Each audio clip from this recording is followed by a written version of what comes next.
Hey everyone, it's Tara. Welcome or welcome back to my channel, Tara Talks Books, where we talk everything bookish. So today I'm going to be doing quite a big wrap up. I'm going to do all the way from January to May. So buckle up. It's probably going to be a long one. I read 32 books, which is a lot for me as a reader. So let's get into it. So starting off in January 2025, my first book I read for the year was Part of Your World by Addie. This is a contemporary romance, and I gave this one a 5-star. Absolutely loved it. So Alexis is driving through a small town and gets stranded. Daniel helps her out, and when she stops off in the only open establishment, she sees Daniel again. So she helps him win a bet, and this begins their adorable love story. So I love this book so much. Addie knows how to tackle hard topics, but not in an overwhelming way. She's very good about that. And Daniel is such a lovely cinnamon roll hero. This has the tropes of age gap, opposites attract. Next I have The Invisible Life of Addie Laroo by V.E. Schwab. This one is a fantasy, and I ended up giving this one a 4-star. So the story begins in France in 1714. Addie is a young, desperate woman wanting more from her life than marriage and her small town.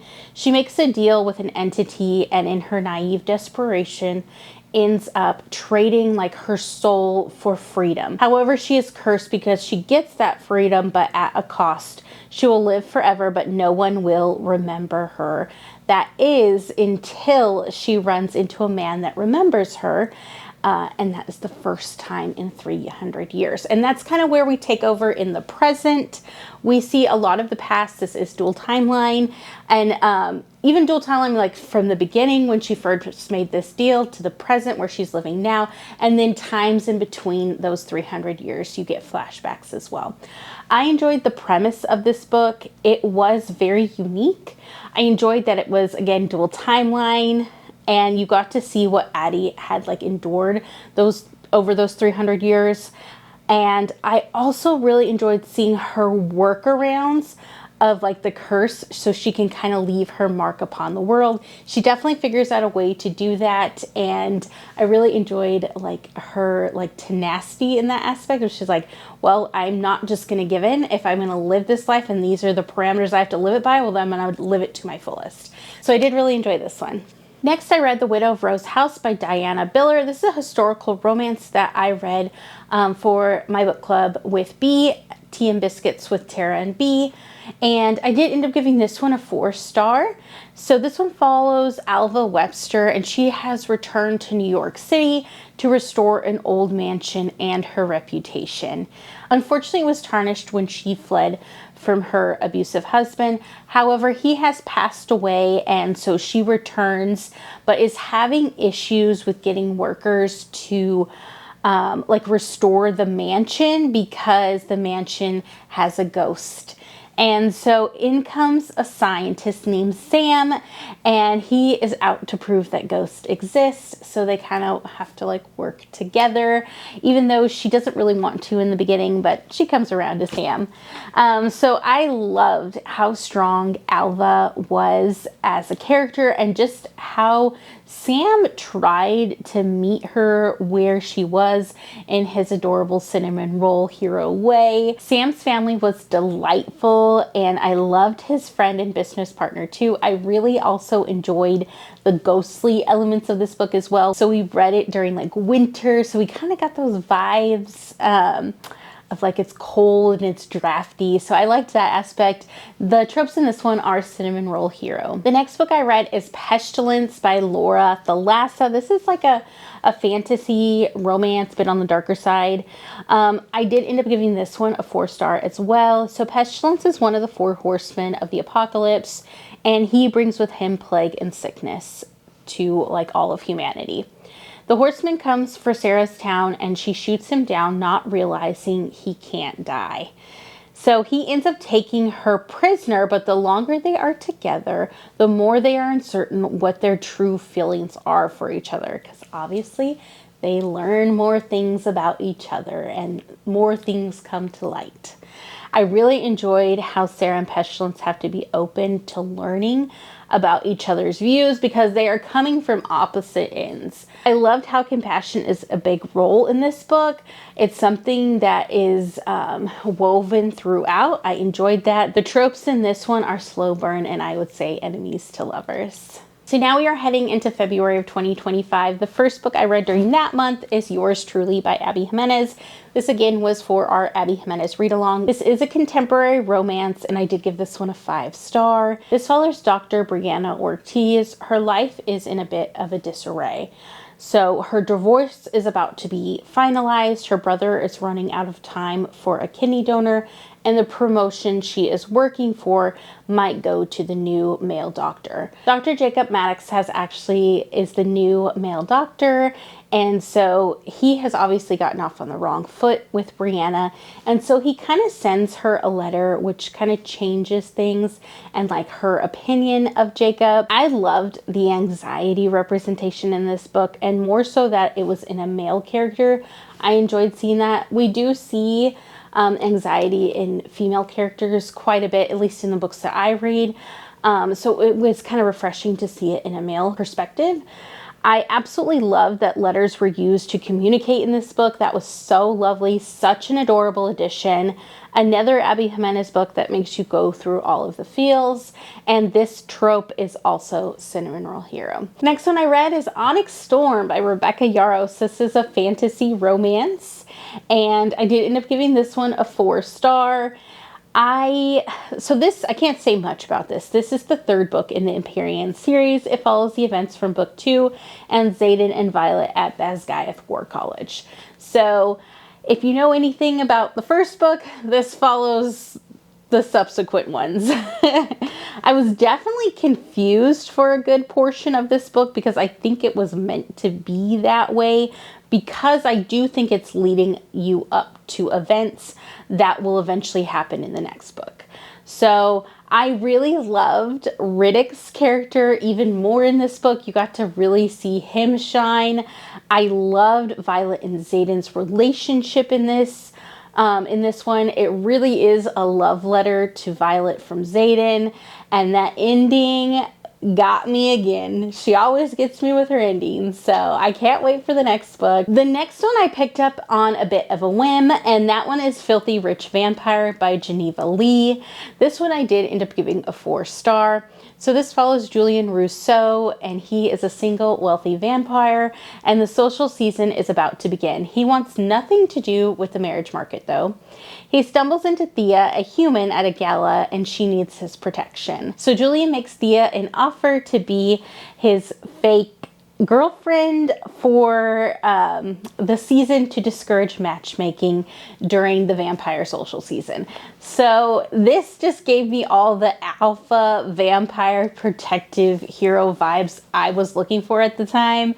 I love the tension and the chemistry in this one. The tropes are fake dating, and this one is a series, so it doesn't necessarily leave off on an HEA in this book. Know that going in, because it is a 4-book series. Next one I read is Mine Till Midnight by Lisa Kleypas. This is a historical romance. I did end up giving it a 4-star, and I'm going to show the step back because why not? It's stunning. This is Cam and Amelia. So this follows the Hathaway family, and they come into an unexpected inheritance, which elevates them into the ranks of the aristocracy. Amelia soon realizes that tending her younger sisters and her wayward brother is easier than navigating the ton. So she is also trying to fight the attraction she feels toward Cam Rohan. So she is dealing with a lot, this girl. She's really just keeping her family together and, like I said, fighting this attraction between Cam because she's got all these responsibilities. And so Cam has wealth, but he kind of feels stuck in his life and wants change. He is or has gypsy roots, which doesn't make him too popular in the ton. Obviously, they look down on him because of that during this time period. And except for like some of his close friends, as he is wanting to return to his gypsy roots, he is fighting this attraction with Amelia. And the story goes from there. I fell in love with the Hathaway family. They have been through a lot, and I just loved kind of seeing the start of the journey in Amelia's book. I loved Cam as a hero. He comes in and he just attempts to take the burdens that Amelia feels as the head of the family and just tries to support her in any way that he can. I love that about him as a hero. I loved Amelia and Cam's romance so much. I really enjoyed too that we got to see some characters from some previous books from the Wallflower series. So I did enjoy that as well. Next, I read Seduce Me at Sunrise, which is the second book in the Hathaway series by Lisa Kleypas. Again, this is a historical romance that I also gave a 4-star to, and I will show the setback for this one too. I love it. This is Wynn and Mary Penn. So like I said, this is the second one in the series. This follows Wynn Hathaway, who we know from the first book is frail and weak from a fever that affected a couple of the Hathaways, and she just never fully recovered from it. In this book, she travels to France to get better, and upon her return is looking for a normal life where she can fall in love and have children, and ultimately she wants this with Kev, who is Mary Penn. And Kev Merrypen has lived with the Hathaways since they rescued him from like close to death when he was just a boy. So he has pined for Wynn for years, but because his dark past and his like mysterious origins, Kev has decided to deny his love. However, the attraction to Wynn is almost all consuming for him. And when another suitor who has his sights on Wynn comes into play, Kev is forced to confront his feelings for Wynn. And it goes from there. I enjoyed so much Kev and Wynn's story with their mutual pining for each other. They definitely have loved each other literally their entire lives since they've met and grown up together. I just adore seeing the family, and I can't wait to get all of the sibling stories. Obviously, tropes in this one are mutual pining.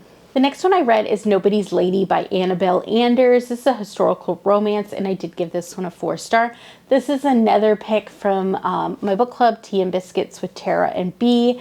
So this one follows Lily. She's a widowed stepmother who comes across Michael Redmond, the Duke of Cortland, who has run into some trouble on his way to London. Lily helps him even though years prior he abandoned her when she needed him the most. He thinks she betrayed him, and when their paths cross again, are they willing to give love a second chance no matter the consequences? I really enjoyed Lily's character. I felt she was so strong and she had gone through so much. I also like how the two women in the story weren't pitted against each other. I enjoyed that we got to see Lily and Michael fall in love the first time, but I do feel like the circumstances that tore them apart could have been rectified kind of with a letter. So I felt that was a little bit easy, which is why this wasn't a 5-star, it was a 4-star. Still a great read, really enjoyed it, and it is a good second chance romance. And the last book I read in February is A Spark of Light by Jodi Picoult. This is a fiction book, and I gave this one a 4-star. So this follows a hostage situation at a woman's reproductive health clinic. Hugh McElroy is a police hostage negotiator at the scene, and he realizes his 15-year-old daughter, Ren, is one of the hostages in the clinic. I thought it was interesting how the book went backwards through the hours of the standoff. So you know basically what's happened for the most part. There's a few details you don't know. And then it works its way backwards, going in detail of, you know, how she ended up in this clinic and what happened. So that was very intriguing. I thought that was a unique way to tell a story. I also thought it was interesting that you get a little bit of the hostage taker's why and why he is committing this crime and why he felt that he had to do this. That was a unique perspective. I also thought it was interesting that Hugh's and the hostage taker's lives kind of mirror each other, but they obviously go off in separate directions, but they are very, like I said, they mirror each other, but obviously they deviate in the sense of like how they respond to something.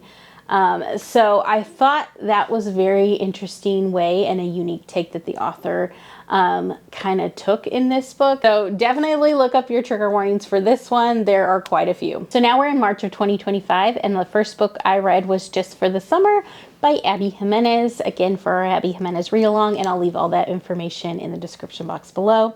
But this is a contemporary romance, and I did give this one a 5-star. So Justin has a curse. Every woman he dates goes on to find their soulmate when they break up. This gets posted onto like a Reddit thread, and Emma DMs him saying she has the same problem.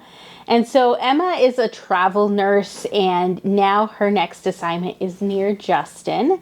So they can kind of date each other just for the summer to break each other's curses. But of course, real life and feelings get involved, and it goes from there. I love this book so much. It blends emotional with humor so well. These characters are both dealing with some hard things in life, but still come together beautifully. I love that they both have a great friend relationship that they can really rely on in these hard times. I just loved this so much because really, while they're having hard times, the situations that they're dealing with are kind of out of their control. It's kind of their parents' decisions that have affected them. So I really enjoyed kind of seeing that. And this has the tropes of found family, cinnamon roll hero, because Justin is such a beautiful cinnamon roll, and Emma is just a lovely person as well. And I'm so glad they got their HEA. Such a good book, 5-star read. I loved it so much. Next I read in March was To Catch a Raven by Beverly Jenkins. This is a historical romance. I did give this one a 4-star. So this one follows Raven and her family, and they are forced to help the government. Raven and her family have been grifters as a way to support themselves and make a better life. A former Confederate official is suspected of stealing the Declaration of Independence, and Raven has to pose as like a housekeeper with Braxton as her husband to get it back, or both parties are in trouble.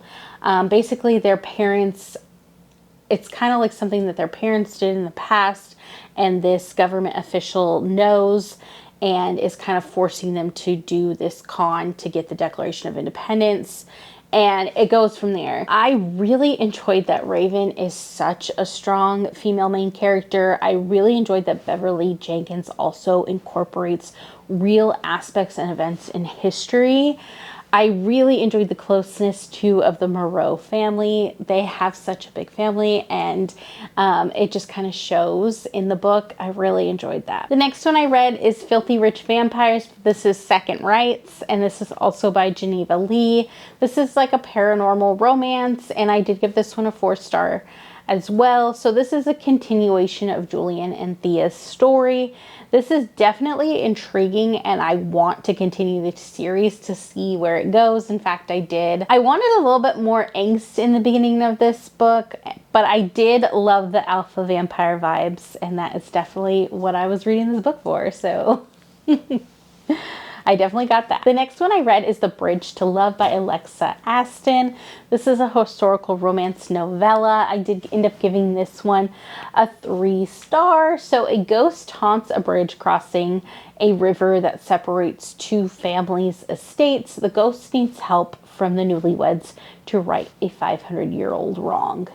So this begins with what happens in the past, so you get to see that, and then goes to the present time for the rest of the book or the novella.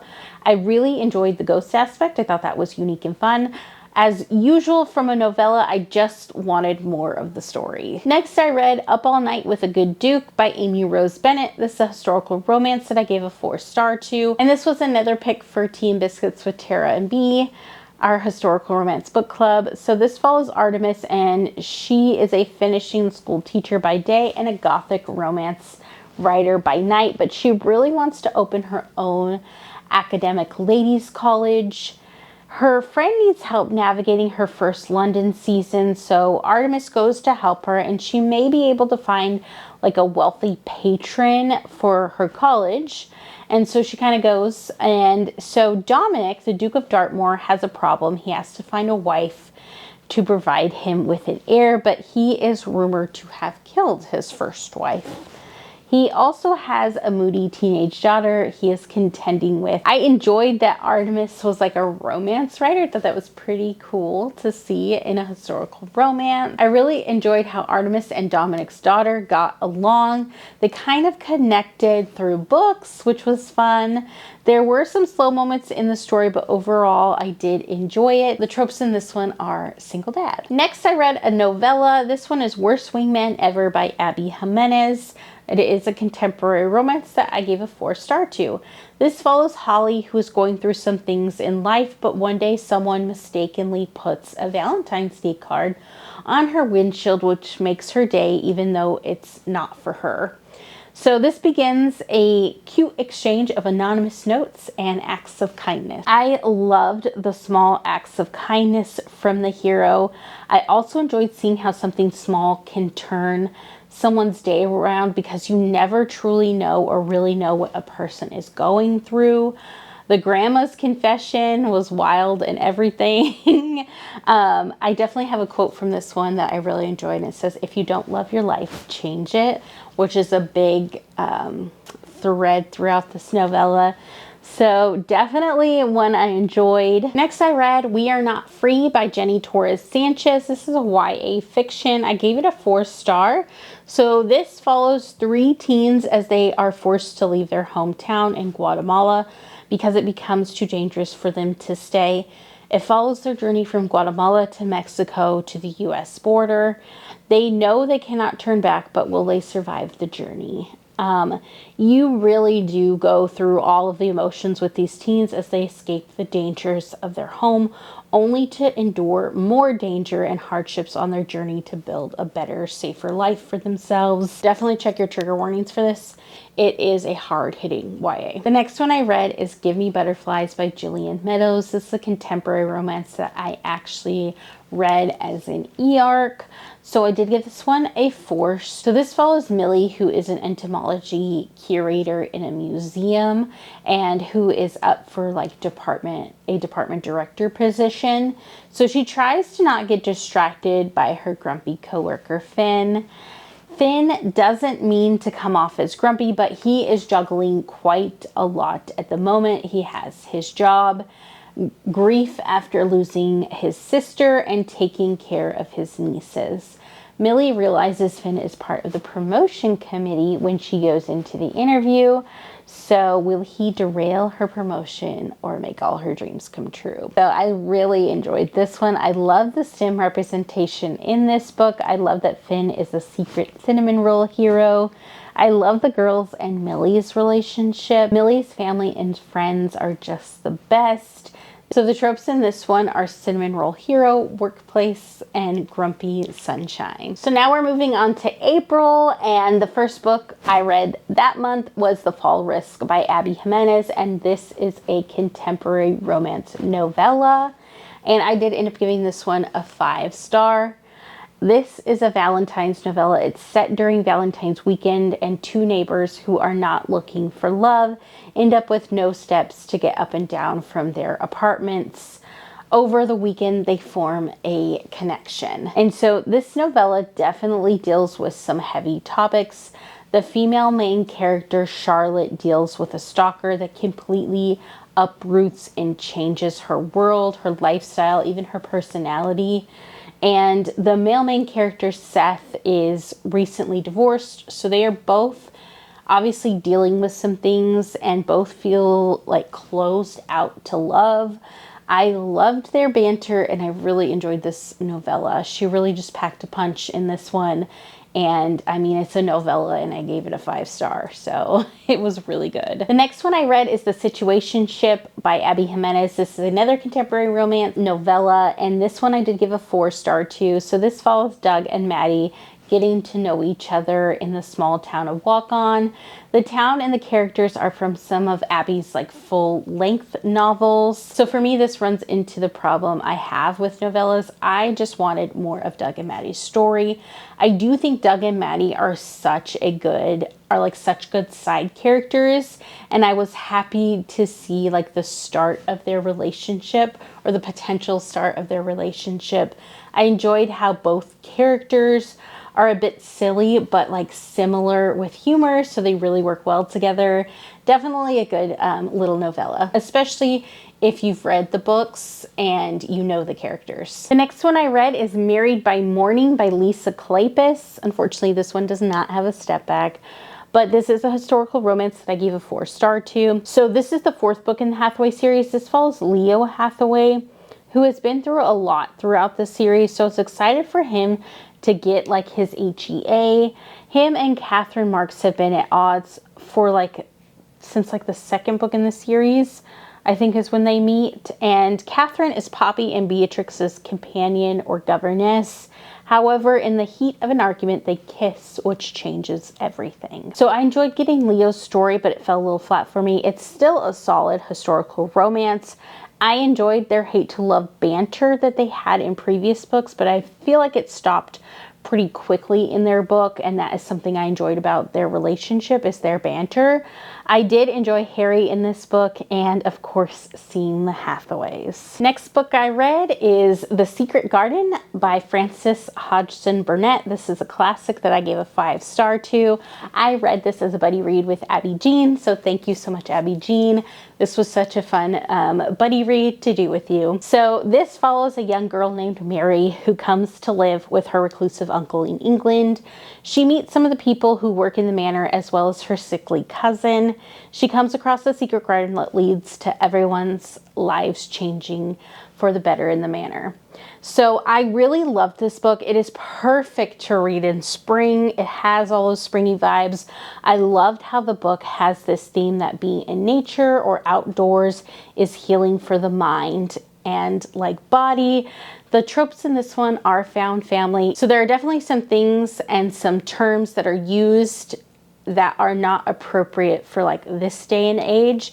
Understand that going in. This is a classic. It was written in a time period that obviously where that was appropriate to say. However, we know now that it is not. So I just wanted to let you know before you gave this one a shot. The next one I read is If the Duke Demands by Anna Harrington. It's a historical romance that I gave a 5-star to. This is actually a reread for me. We picked it for the Tea and Biscuits with Tara and B Historical Romance Book Club. So this is the first book in the Capturing the Carlisle series. This follows Miranda Hodgkins, who has an idea to get the attention of her neighbor during a masquerade ball. She sneaks into Robert's bedchamber, or who she thinks is Robert's bedchamber, to seduce him, only to realize it is the wrong person. It's Robert's brother, Sebastian, the Duke of Trent. Shocked by this revelation and trying to avoid scandal, they work together to find Sebastian a wife and Miranda to get noticed by Robert. But of course, things change. This was just a fun premise and it made me laugh out loud so many times. I loved Miranda's personality and the adorable ending. It was so cute. I loved like how her experiences in London were so fresh, and she was like a breath of fresh air character, and I really loved how that came across in the book. The next book I read is Three Queens, which is the 3rd book in the Filthy Rich Vampire series. This is also by Geneva Lee. It's a paranormal romance. I gave this one a 3-star. So again, this is the 3rd book in that series, and it continues again with Julian and Thea's story. I don't want to give too much away because it is a series that does have events in it. So this one fell short for me in the series. It's not my favorite one. I do still want to read the final book to see how it concludes. And finally, we are in May. So I read quite a few books in the month of May because of the Ever After-thon that's hosted by Crystal over at Books Forever After. So the first one I read is Finley Donovan is Killing It. This is by El Cosimano. This is a cozy mystery. I did end up giving this one a 5-star.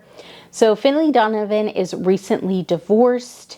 single mom and struggling author. She pitches a book to her agent over lunch and is mistaken for a contract killer. She accidentally takes on a job to get rid of a problem husband, and out of curiosity and desperation for money, she gets wrapped up in a real-life investigation as well as some wild hijinks. So this was such a fun murder mystery. I assume it's like a cozy. I'm not quite sure because I'm not as familiar so much with cozy mysteries, but I love this one. I really enjoyed Finley and her friend Vero. Definitely had some fun twists and turns in this one, and the ending was so good too. I definitely want to continue with the series for this one. Next, I read Say You'll Remember Me. It's the last book in our Abby Jimenez read-along, and this is a contemporary romance that I gave a 4-star to. So this one follows Samantha and Xavier, and they have a disastrous first meeting, but Xavier redeems himself. They have an amazing date together, but Samantha is moving out of state to help her family for an unknown amount of time. They try to forget but cannot, so they decide to date long distance, but with so many obstacles, can they make this relationship work? So I really enjoyed the family aspects of this book. I love Samantha and Xavier's love story. This was a really emotional read. Definitely has some trigger warnings that you need to check out for this one. There is a death of a family member, there's grief, a parent with dementia. Lots of things occur in this book that I think definitely check your trigger warnings on.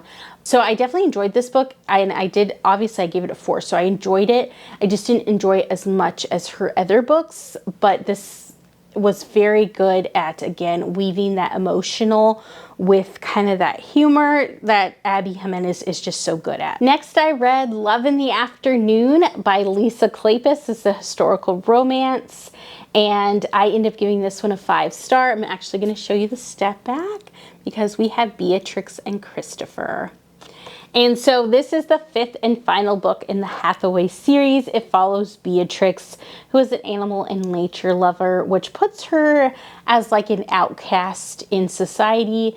Christopher Phelan is a soldier at war who plans to marry Prudence, Beatrix's friend, but it has become clear that war has changed him, like through his letters, Prudence can tell. So she kind of loses interest. Prudence loses interest in Christopher. So Beatrix ends up taking over writing the letters, especially since it has to do with a dog who kind of needs help. And obviously, her being an animal lover, she wants to help. However, Christopher still thinks the letters are from Prudence, and when he returns, he soon realizes that she didn't write them, but then who did? So it goes from there.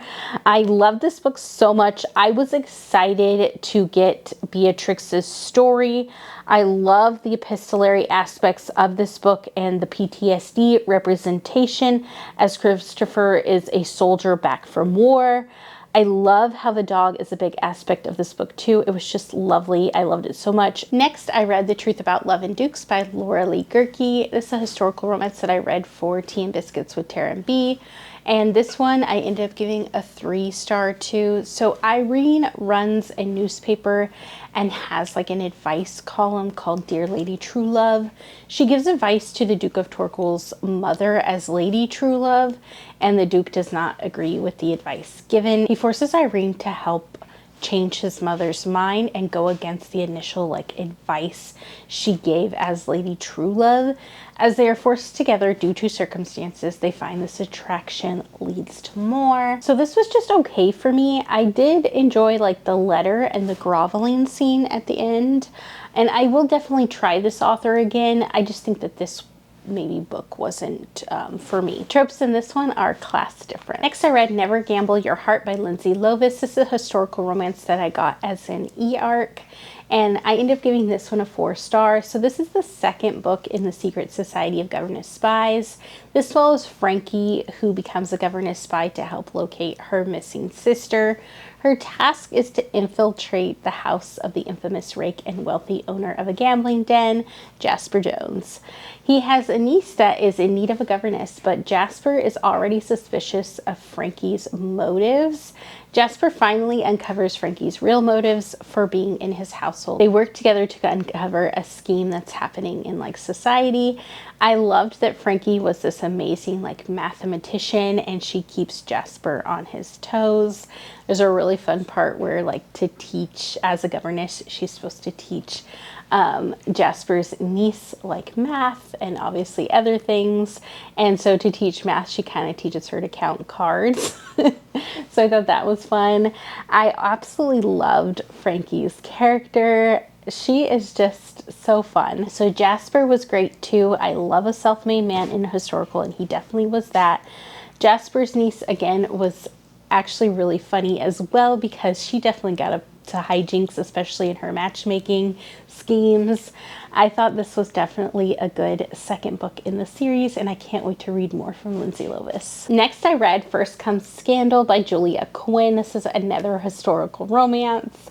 I did end up giving this one a 4-star. This follows Georgiana Bridgerton, who has been abducted for her dowry, and now her reputation is in ruins. Her options seem limited to just two: become a spinster or marry the rogue who abducted her. However, option 3 comes in the form of Nicholas Rokesby, a family friend and neighbor.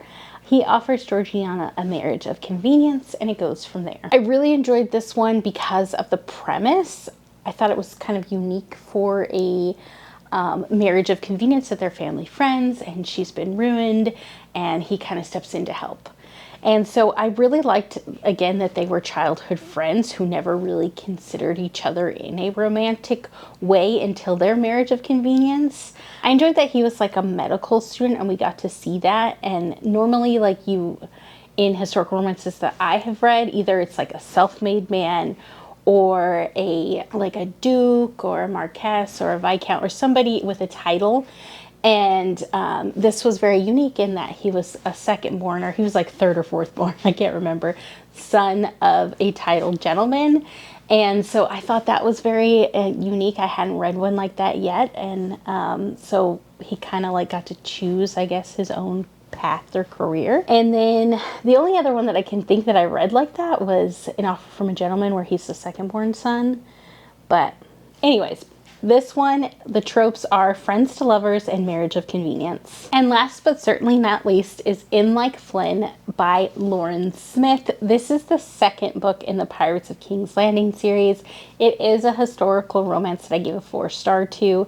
It follows English naval officer Nicholas Flynn, who is sent on a mission to gain the confidence of a pirate that's a known associate of an infamous pirate captain that they're kind of hunting down.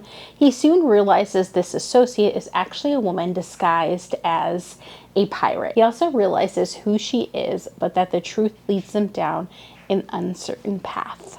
So this was such a fun pirate adventure. I really enjoyed that Brianna is a pirate captain who is fiercely loyal to her crew and family. I love just how conflicted that Flynn is between his duty as like a naval officer and like his passion for Brianna. I definitely enjoyed like the beginning of this book and like kind of how the prologue starts. Thought that was very unique and interesting, kind of how Brianna ended up as a pirate captain. So this was definitely a good one. Definitely a fun one to read during summer, especially since it's set on the high seas. So those are all the books that I read from January to May. Let me know if you've read any of the ones that I've read and if you enjoyed them in the comments below, or if you just watched to the end and you want to let me know that you were here, go ahead and leave me a book stack emoji, because that was a big stack of books. And like and subscribe if you'd like to. Bye!